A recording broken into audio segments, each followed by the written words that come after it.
Hi everyone. आज दो companies की और बात करेंगे। दोनों एक तो बिकाजी फूड्स है और एक मिसेस बेक्टर्स फूड है।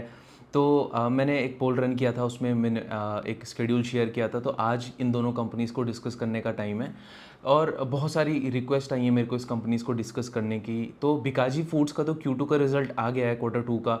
तो जो major part of this video होगा वो बिकाजी पे फोकस्ड होगा, क्योंकि उसका Q2 का रिजल्ट आ गया है and there are lot more insights for me to share. लेकिन मिसेस बेक्टर्स का भी Q1 का ही रिजल्ट का अपडेट है, जो भी है मेरे पास, जो अर्निंग्स कॉल में मैनेजमेंट ने बोला वही सब है। Q2 का रिजल्ट आएगा, आई थिंक 13 अक्टूबर को उसका रिजल्ट है। तो वो हम फिर बाद में अच्छे से डिस्कस करेंगे, बिकॉज मतलब मैं भी कैसे ही बोलूँ, अभी जब Q2 का रिजल्ट नहीं आया है तो किसी के पास भी कोई अपडेट नहीं है उसका। ठीक है, तो उसका पिछले क्वार्टर का ही अपडेट है, लेकिन उसको भी लास्ट में डिस्कस करेंगे। सिंस मैंने प्रॉमिस किया था उसको डिस्कस करेंगे, तो वही सब जो चीज़ें उसमें चल रही हैं मोटा माटी आपको मैं समझा दूंगा। बाकी बिकाजी फूड्स को आप देखेंगे तो आई डोंट थिंक आपको बिजनेस मॉडल समझाने की ज़रूरत है या इसके प्रोडक्ट समझाने की ज़रूरत है।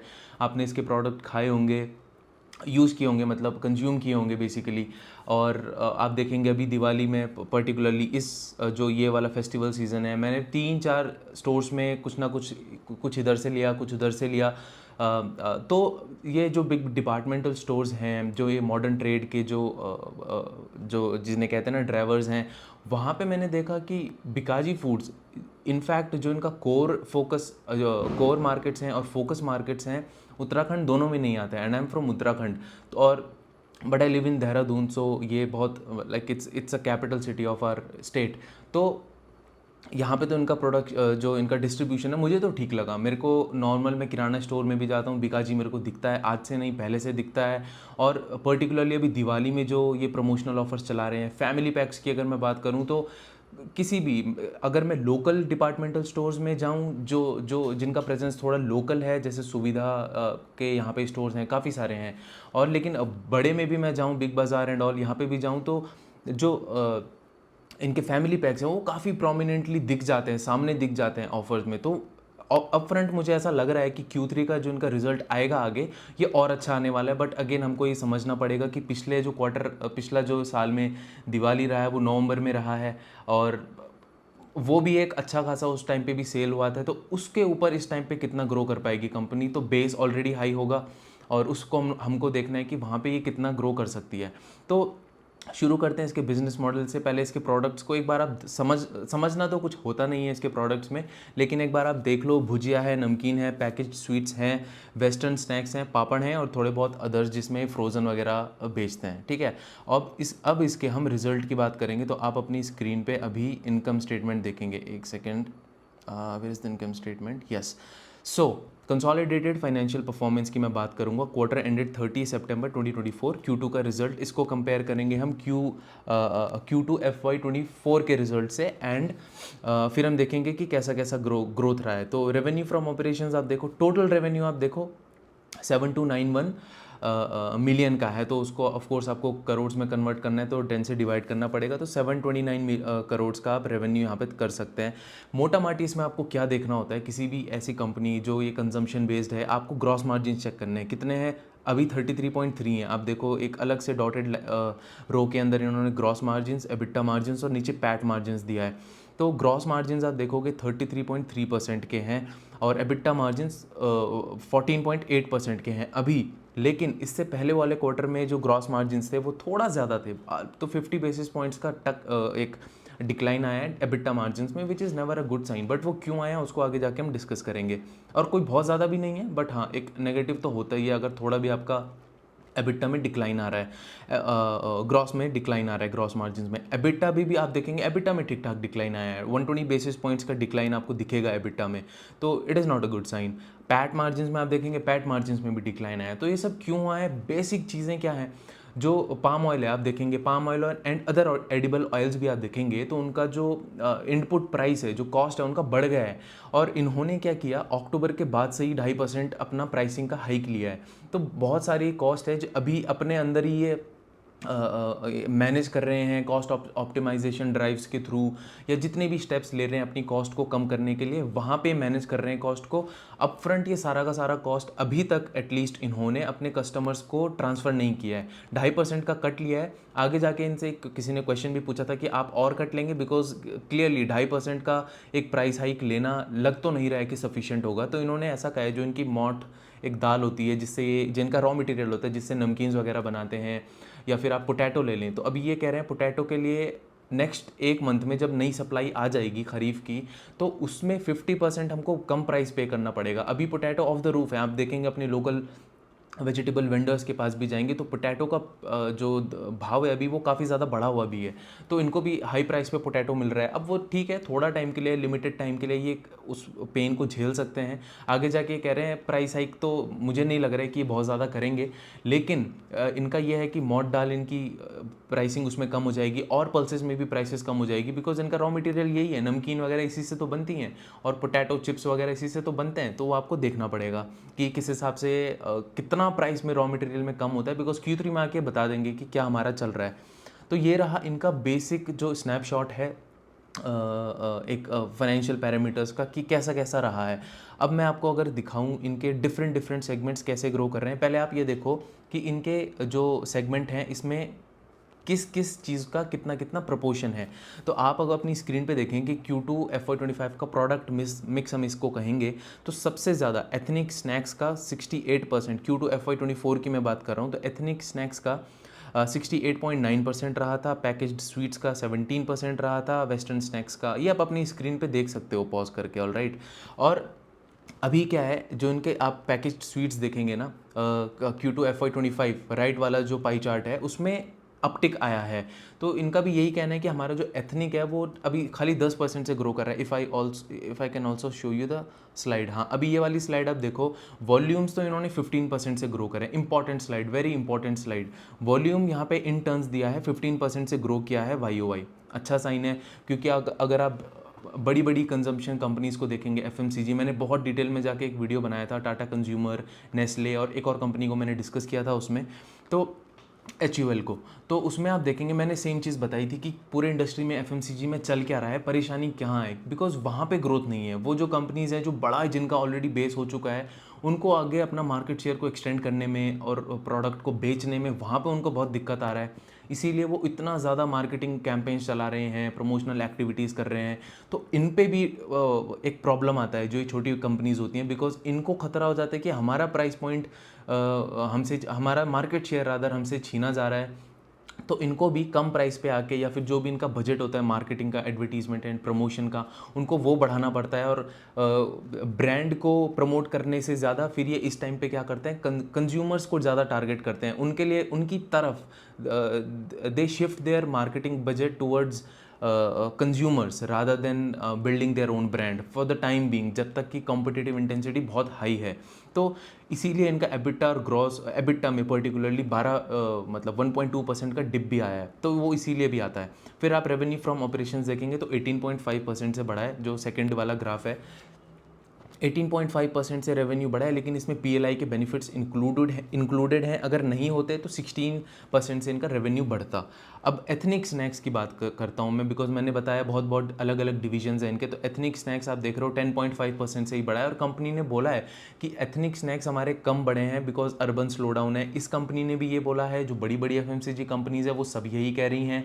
जो मैं मिसेस बेक्टर्स फूड की मैं बात करूँगा, वहाँ पर भी यही चल रहा है कि वहाँ पे थोड़ा सा डिफरेंट है जो जो कमेंट्री है, लेकिन along the same lines urban slow down है, ठीक है। अब आप इसको ध्यान देना है, पैकेज्ड स्वीट्स काफ़ी अच्छे से बढ़ा है। मैंने आपको पिछला पाई चार्ट बताया था, आपने पॉज करके अगर देखा होगा, तो उसमें 17% से लेके जो पहले पिछले साल पैकेज्ड स्वीट्स का कंट्रीब्यूशन हुआ करता था, इस बार 18 से अबव है। तो पैकेज्ड स्वीट्स अच्छे से ग्रो कर रहा है, एथनिक इतना अच्छे से अभी ग्रो नहीं कर रहा है। और वेस्टर्न स्नैक्स आप देखेंगे 23% से ग्रो कर रहा है। पापड़ भी जो उनका छोटा सेगमेंट है, but still that is growing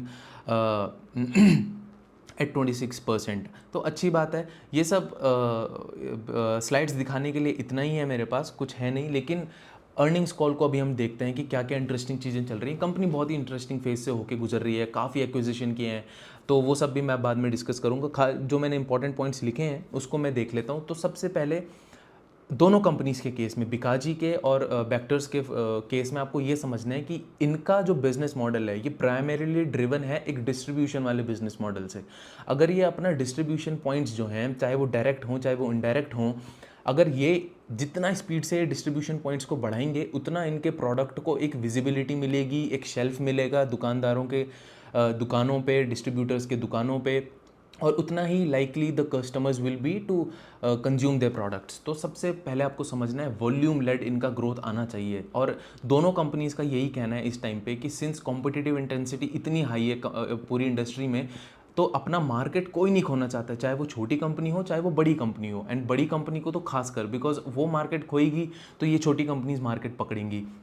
तो अभी यही चल रहा है कि सब अपने प्राइसेस को कम करने पे लगे हैं, और सबके Bikaji is not different. Bikaji भी इस टाइम पे आप देखोगे ना कि बहुत ज़्यादा कोई 15% से वॉल्यूम तो ग्रो किया है, लेकिन अगर पीएलआई को मैं हटा दूँ तो सिर्फ 16% से रेवेन्यू ग्रो किया है। तो मैंने आपको पहले भी बताया, रेवेन्यू मतलब sales is a product of volume multiplied by price. तो वॉल्यूम तो आपका 15% से ग्रो किया, और सेल्स मतलब राइट हैंड साइड आपका जो है 16% से ग्रो किया एक्सक्लूडिंग पीएलआई। तो आपको बहुत ज़्यादा प्राइसिंग में एडवांटेज नहीं मिला है, आपका जो थर्ड वेरिएबल बचता है। तो आपको ये चीज़ें समझनी है इसमें। और 2-3 साल तक ये कह रहे हैं दोनों कंपनी जो डिस्कस करूँगा उनका ये कहना है कि हम वॉल्यूम लेड ग्रोथ करेंगे, अगले 2 सालों तक एटलीस्ट हम खाली वॉल्यूम पे फोकस करेंगे, बिकॉज हमको मार्केट शेयर नहीं खोना है अपना, ठीक है।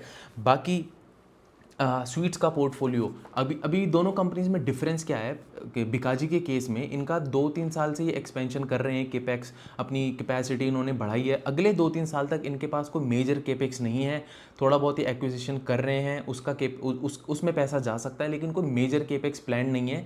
थोड़ा बहुत केपेक्स ये करेंगे स्वीट्स वाले डिवीजन में, बिकॉज इनको लग रहा है कि स्वीट्स वाले डिवीजन में बहुत ज़्यादा भी स्कोप है, और ये काफ़ी सारा मार्केट शेयर ले सकते हैं, एक्वायर कर सकते हैं, ठीक है। अभी मैं आपको बताता हूँ इन्होंने क्या किया। मैंने आपको बताया कि अर्बन स्लोडाउन चल रहा है, तो अर्बन स्लोडाउन को कॉम्बैक्ट करने के लिए इन्होंने क्या किया, एक प्रमोशनल एक्टिविटी शुरू करी है, जिसमें ये कह रहे हैं कि बिकाजी खाओ लंदन जाओ। तो इनको लगा कि पहले ये थोड़े टाइम तक ये रखेंगे, लेकिन सिंस इनको लगा कि यार अर्बन स्लोडाउन थोड़ा ज़्यादा चल रहा है, तो इसको कॉम्बैट करने के लिए इन्होंने अपना प्रमोशनल जो एक्टिविटी है वो एक्सटेंड कर दी है 15 दिसंबर तक। और Q3 में मैं इसीलिए कह रहा हूँ क्योंकि पूरे Q3 में जो Q3 रहेगा, अक्टूबर नवंबर दिसंबर का जो टाइम रहेगा, ये ऑलमोस्ट इसमें अगर लास्ट के 15 दिन हटा दें, until unless the company x tends this promotional campaign, तो पूरे इंटरवल में Q3 के ये प्रमोशनल एक्टिविटी रहेगी। और सिंस ये फेस्टिवल सीजन भी है, तो अगला जो क्वार्टर रहेगा इसमें मुझे लग रहा है कि अच्छा खासा ग्रोथ तो आएगा अगले क्वार्टर में, ठीक है।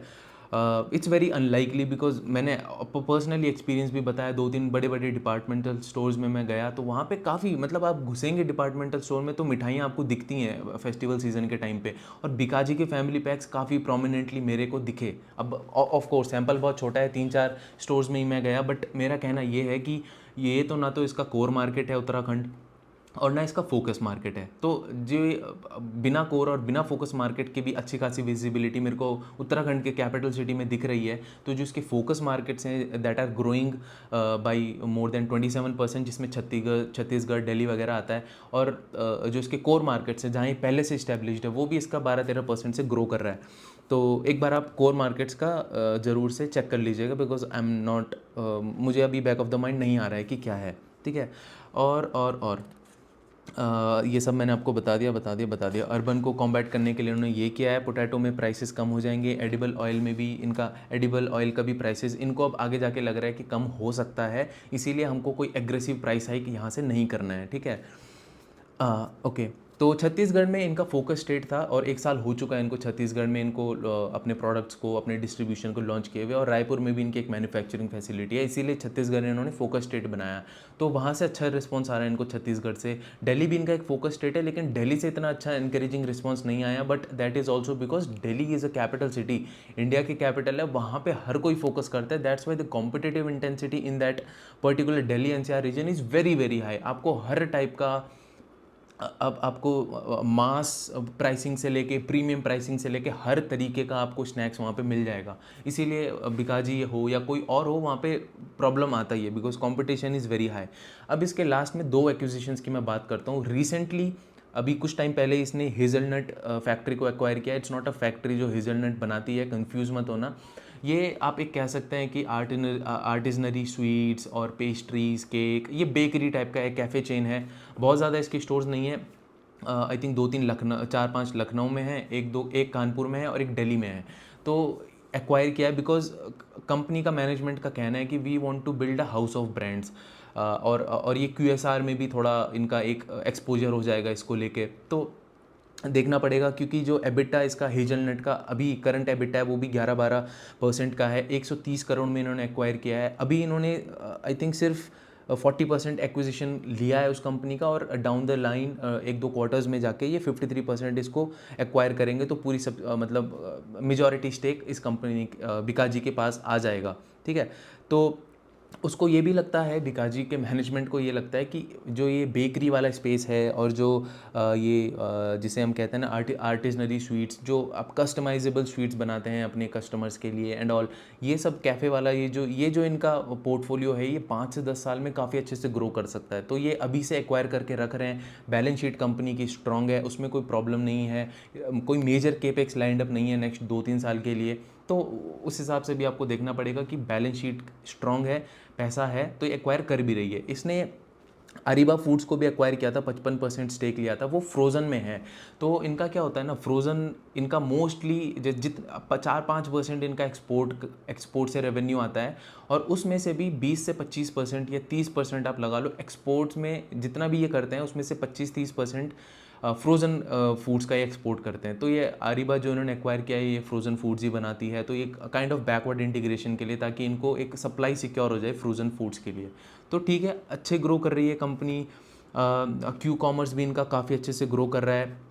डिस्ट्रीब्यूशन टारगेट इनका क्या है नेक्स्ट ईयर? अभी ये आई थिंक 278, मतलब 2,80,000 के अराउंड हैं डिस्ट्रीब्यूटेड आउटलेट्स में, डायरेक्ट डिस्ट्रीब्यूशन आउटलेट्स में।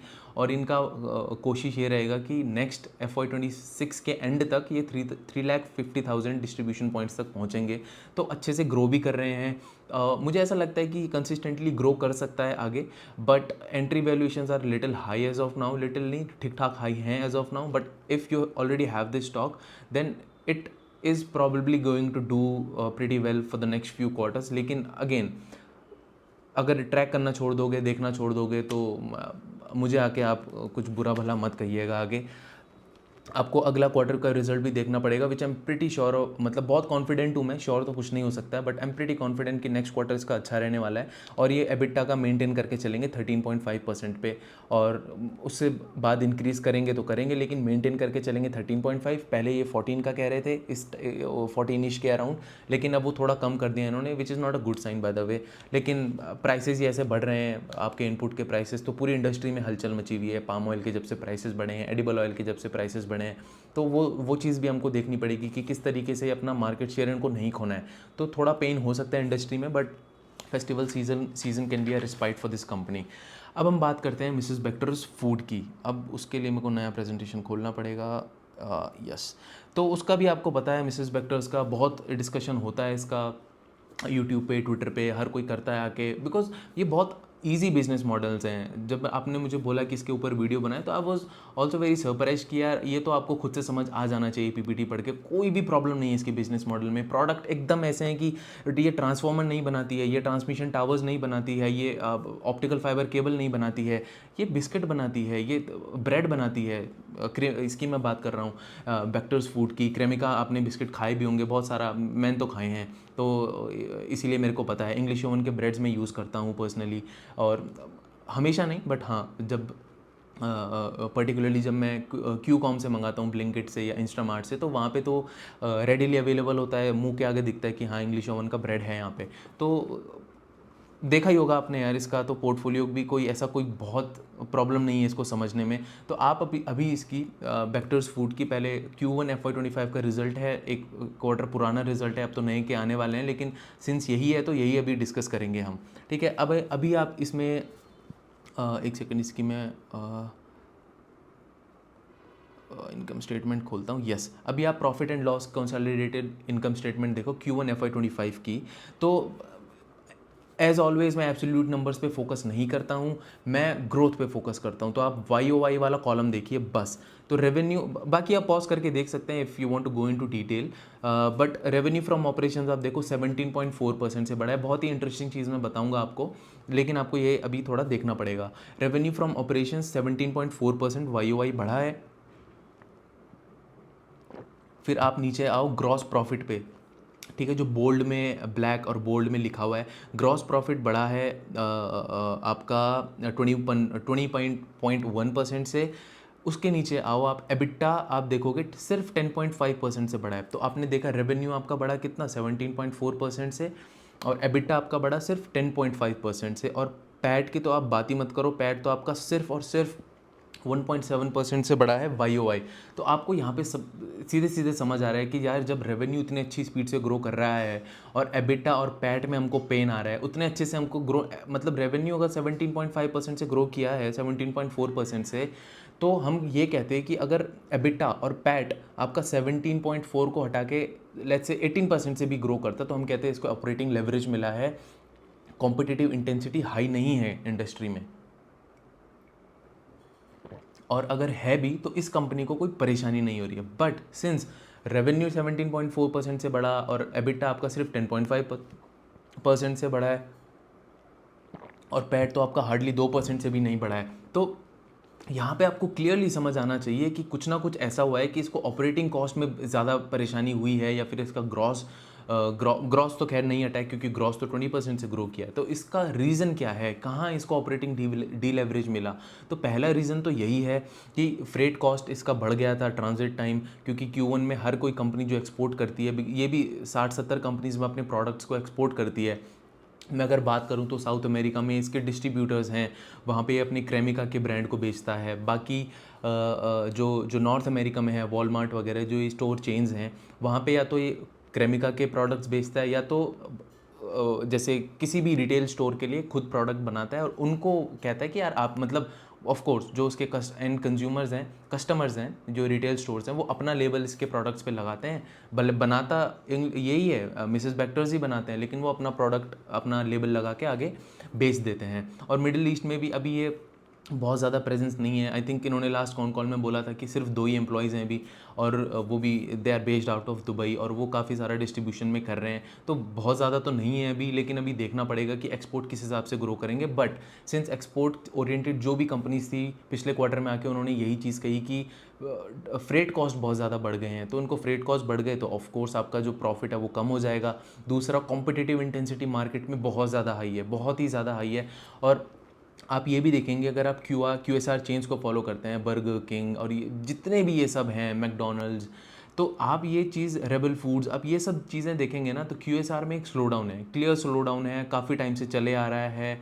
तो इनका जो एक मेजर प्रोपोर्शन है B2B में, वो है बंस का, बर्गर बंस का। तो वहाँ पे ऑलरेडी मार्जिन्स कम होता है, और जब स्लो डाउन आ जाएगा तो यार आप क्या ही कमाओगे। तो आपने रेवेन्यू में तो अच्छा ग्रो किया, बिकॉज आपको करना भी है, बिकॉज आप रेवेन्यू ग्रो नहीं करेंगे मतलब आपके प्रोडक्ट नहीं बिक रहे हैं, प्रोडक्ट नहीं बिक रहे हैं मतलब आपका जो मार्केट शेयर है वो कोई और कस्टमर, कोई और कंपनी लेके जा रही है। तो इन्होंने क्या किया, किया क्या, मतलब जैसे QSR में भी इनको अच्छा नहीं, वहाँ पे भी अच्छा ग्रोथ नहीं चल रहा है, एक्सपोर्ट में भी प्राइसेस बढ़ गए हैं फ्रेट के, और इंटरनली भी उसमें एक्सट्रीम हीट में भी इनका जो पोर्टफोलियो में परेशानी आई, इनके जो प्रोडक्ट्स में नहीं बिके उतने, तो उस वजह से उतनी अच्छी प्राइसिंग ये नहीं दे पाए। तो उस वजह से क्या हुआ, इनका जो टॉप लाइन तो इन्होंने ग्रो कर ही दिया किसी तरीके से, प्रमोशनल एक्टिविटीज़, प्राइस कम करके या डिस्काउंट दे के, या सेम क्वांटिटी सेम प्राइस पे क्वांटिटी को थोड़ा बढ़ा के, जैसे करता है ना टाइड वगैरह, आधे किलो वाला जो पैक होता है उसमें 50 ग्राम्स ऐड करके दे देता है, जब जब इसको लगता है कि निकल नहीं रहा है सामान, या फिर ग्रोथ में प्रॉब्लम आ रही है, कॉम्पिटिटिव इंटेंसिटी ज़्यादा है। तो ये उस हिसाब से ही किया होगा इन्होंने, इस वजह से इनका जो मार्जिन है वो कुछ बचा ही नहीं, ख़त्म ही हो गया सारा का सारा। पैट की अगर मैं बात कर रहा हूँ, एबिटा तो 10.5 का है, पिछले बार था। ये इनका ये कहना है कि हम 14 से 15% का एबिटा मार्जिन मेंटेन करके चलेंगे अगले नेक्स्ट फ्यू क्वार्टर्स तक, उसके बाद हमारा अपटिक शुरू हो जाएगा।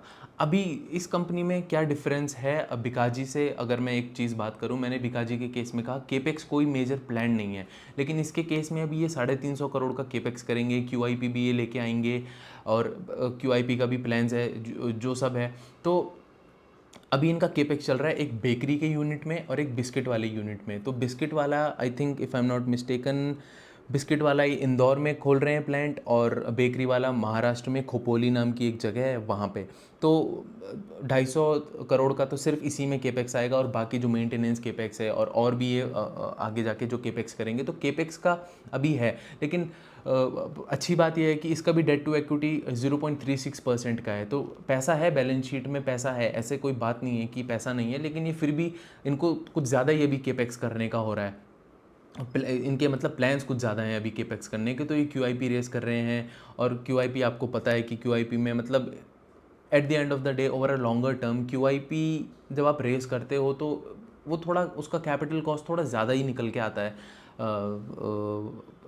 डेट के अगेंस्ट, अगर मैं बात करूं, या किसी भी फंड रेस के सोर्स के अगेंस्ट मैं बात करूं। ठीक है, तो इन्होंने अभी रिसेंटली ही क्विक कॉमर्स में 0% मैदा वाला और 100% आटा वाला, no palm oil, no vegetable oil, no preservative वाले डिफरेंट वैरायटीज़ के इन्होंने ब्रेड्स निकाले हैं अपने इंग्लिश ओवन वाले ब्रांड के अंदर। तो वो भी कह रहे हैं काफ़ी अच्छा रिस्पॉन्स है। फिर इन्होंने एक और चीज़ का नॉन स्टॉप क्रैकर निकाले थे जो बेक्ड हैं, नॉट फ्राइड। काफ़ी चीज़ें आप देखेंगे, 2M का भी एक लाइन आती है, या बहुत सारे प्रोडक्ट्स हो गए अब तो, उसमें वो कंपनीज बेचती यही कह के कि this is a baked product, it's not a fried product. तो वहाँ से भी इनको काफ़ी अच्छा रिस्पॉन्स मिलने को मिल रहा है। बाकी आप एक चीज़ अगर मिसेस बेक्टर्स के रिजल्ट में डिस्कस करेंगे, देखेंगे ना, तो आपको ये पता चलेगा कि बिस्किट का जो इनका पोर्टफोलियो है वहाँ पे स्लो डाउन है। And is it an industry wide problem? Then yes, it is an industry wide problem. हर FMCG कंपनी आके यही कह रही है कि बिस्किट का जो पर्टिकुलरली पोर्टफोलियो है वहाँ पे पेन है। तो इस कंपनी का क्या है, मतलब इसको क्यों बिस्किट्स वाले मतलब कैसा इसका बिस्किट वाला चल रहा है? अगर मैं दिसंबर वाले क्वार्टर की बात करूँ, 2 क्वार्टर पहले की, क्योंकि अभी हम Q1 डिस्कस कर रहे हैं, तो 2 क्वार्टर पहले की मैं बात करूँ तो और बुरे हाल थे। Q1 में थोड़ा ठीक था, Q2 में ये कह रहे हैं कि थोड़ा और ज़्यादा हमारा बिस्किट वाला अच्छा करेगा, और बाकी फेस्टिवल के बाद तो वो पिकअप करेगा बिस्किट्स वाला जो सेगमेंट है। But we have to watch it out कि ये कैसा प्ले आउट होता है। बाकी बेकरी सिर्फ 14% से ग्रो किया था Q1 में because of Navratra, extreme heat and subdued QSR, जो मैंने आपको बता दिया। And much of the revenue growth the company is only targeting from volume growth, वो दोनों के केस में मैंने बताया। और जब इंटेंसिटी हाई होती है कंपटीशन की, तो ये चलता है कि वॉल्यूम ग्रोथ पे ही सारा कुछ होगा। मार्केटिंग भी इनका शिफ्ट हो गया है ब्रांड साइड से कंज्यूमर साइड की तरफ, बिकॉज आपको मार्केट शेयर नहीं खोना है। और कंपनी ये कह रही है कि इतने एफर्ट हमने डाले हैं कि हमने 1 भी इंच का अपना मार्केट शेयर नहीं खोया है पिछले 1 साल में, तो which is a good sign. बाकी QSR के मैंने आपको बता दिया, एक्सपेंशन प्लान्स मैंने आपको बता दिए। यस, बाकी इनका क्या प्लान है दूसरा, फ्रोज़न डेजर्ट्स में ये अभी थोड़ा ठीक से आना चाह रहे हैं, काफ़ी अच्छे इसमें पोर्टफोलियो बनाना चाह रहे हैं, बिकॉज उन्होंने ये चीज़ नोटिस करी, जैसे रेबल फूड्स है, मैकडोनल्ड्स है और बर्गर किंग है, ये अपने कैफ़े लाइक मॉडल्स को भी इंट्रोड्यूस कर रहे हैं, और उसमें ये काफ़ी सारे कस्टमर्स को एक्वायर करने का मौका मिल जाएगा अगर इनके पास भी एक फ्रोज़न डेजर्ट्स का पोर्टफोलियो होगा, जिसमें कि ये muffins, cookies, frozen paninis, foot long breads, centre filled puffs, ये सब ये निकालना चाहेंगे इस एंड पे। तो ये हमको भी देखना पड़ेगा कि ये जब भी पोर्टफोलियो निकालेंगे तो किस तरीके का रेस्पॉन्स मिलता है इनको इस पोर्टफोलियो में। और ये सिर्फ QSR नहीं बल्कि होरेका अपॉर्चुनिटी को भी केटर करेंगे। होरेका क्या होता है, आपने अगर टाटा कंज्यूमर्स वाला कौन कॉल पढ़ा है, या जो ये सब FMCG कंपनीज होती हैं, ये होरेका मतलब होता है hotels, restaurants and cafes and catering, होरेका। तो वहाँ पे भी ये काफ़ी सारा इनको एक जिसे कहते हैं ना, होरेका वाले सेगमेंट में भी एक केटर करने के लिए इनके पास एक पोर्टफोलियो होगा। तो ग्रोथ वाइज अभी भी मेरे को लगता है कि ये कंपनी भी जैसा ग्रो कर रही है वैसा ही करेगी, ठीक ही करना चाहिए आगे। एंड जब ये अर्बन स्लो डाउन ख़त्म हो जाएगा तो उसके बाद ये ठीक ही करेगी। बट अगेन इसका भी जो अभी हम देखेंगे कि जो वैल्यूएशंस हैं they are again on the higher side for someone who is planning to get an entry. तो लेकिन अगर किसी के पास ये ऑलरेडी पोर्टफोलियो में है तो मतलब I don't see a valid reason as of now कि आपको सेल करना चाहिए, बिकॉज अच्छा कर रही है कंपनी, कोई ऐसा सच प्रॉब्लम नहीं है।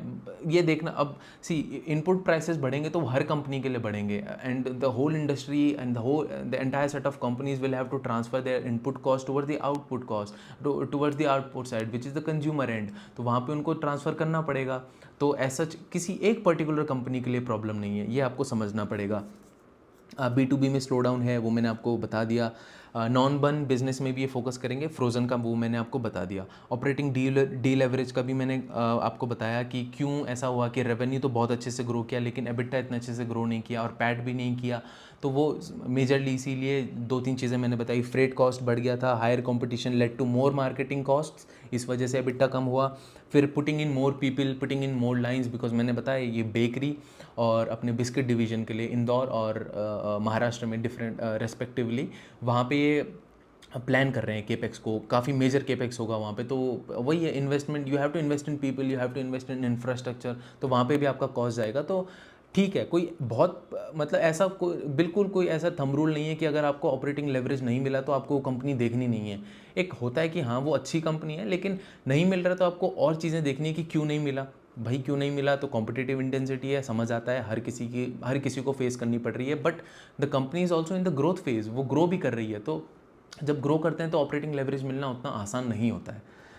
ठीक है, ये सब था इस कंपनी के बारे में। 14-15% एबिटा जो है ये मेंटेन करेगी नेक्स्ट फ्यू क्वार्टर्स में, उसके बाद ये एबिटा मार्जिन इंप्रूव होगा और ये एक अच्छा चीज़ होगी इस कंपनी के लिए। ये बहुत ही अच्छी चीज़ होगी बिकॉज सारा का सब काफ़ी सारा पैसा आपका फिर पैट में बच जाएगा, प्रॉफिट आफ्टर टैक्स में। और टारगेट आउटलेट्स अभी इनके कितने हैं, इनडायरेक्ट जो हैं 7 लाख आउटलेट्स में ये हैं। अब ये इसको 1 मिलियन मतलब 10 लाख आउटलेट्स करना चाह रहे हैं नेक्स्ट कुछ क्वार्टर्स में, कुछ सालों में रादर। तो अब देखना पड़ेगा कि किस हिसाब से होता है। मैंने आपको वैल्यूएशंस के बारे में बता दिया।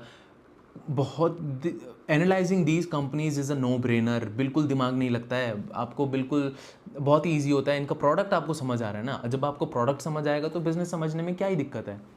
तो ठीक है, अब कल मैं स्कीपर के ऊपर वीडियो बनाऊंगा, then I will take few days break for Diwali. Busy हो ही जाएगा सब कुछ, तो कल तो स्कीपर के ऊपर वीडियोस बनाऊंगा। एंड मैंने कल पोस्ट भी किया था कि स्कीपर के बहुत ही अच्छे रिजल्ट आए हैं, तो बहुत अच्छी इंटरेस्टिंग कंपनी है वो, उसको हम कल डिस्कस करेंगे। So thank you so much for listening in.